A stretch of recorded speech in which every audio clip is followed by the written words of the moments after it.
రాయలసీమ జిల్లాల్లో ముఖ్యంగా ఏమంటే కర్నూలు, అనంతపురం, సత్యసాయి, దాంతో పాటుగా అన్నమయ్య జిల్లాలోని ముఖ్యంగా మనకు చాలా ప్రాంతాల్లో ఆల్మోస్ట్ అన్ని ప్రాంతాల్లో రాత్రి అలానే వచ్చేసి రేపు ఉదయం సమయం వరకు తీవ్రమైన పిడుగులు ఉండే అవకాశాలు కనిపిస్తుంది. ప్రత్యేకించి కర్నూలుకి చాలా దగ్గరగా ఉన్న ప్రాంతాలు కర్నూలు నగరం, అలానే ఆదోని ఇలాంటి ప్రాంతాల్లో వచ్చేసి విపరీతమైన పిడుగులు కూడా ఉండే అవకాశాలు అయితే రానున్న ఒక 24 అవర్స్ లో కనిపిస్తుంది.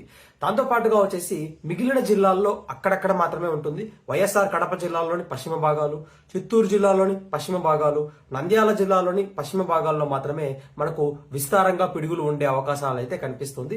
అందరికీ కారణం ఏంటి అంటే ఇవి జరిగేదాన్నింటికి కారణం ఏంటంటే మనకు ఒక విండ్ కాన్ఫ్లుయెన్స్ జోన్ అనేది భారతదేశం మధ్యలోకి రన్ అవుతుంది కాబట్టి దాని వలన రెండు వైపుల నుంచి, రెండు సముద్రాల నుంచి మనకు గాలులను ఒక్క ప్రాంతానికి తీసుకెళ్తుంది కాబట్టి ఎక్కువ వర్షాలు అనేవి లోపల ఉన్న రాయలసీమ జిల్లాల్లోనే మనకు ఉండే అవకాశాలు కనిపిస్తుంది. ఉత్తర కోస్తాంధ్రలో నేడు తక్కువగా వర్షాలు ఉంటుంది.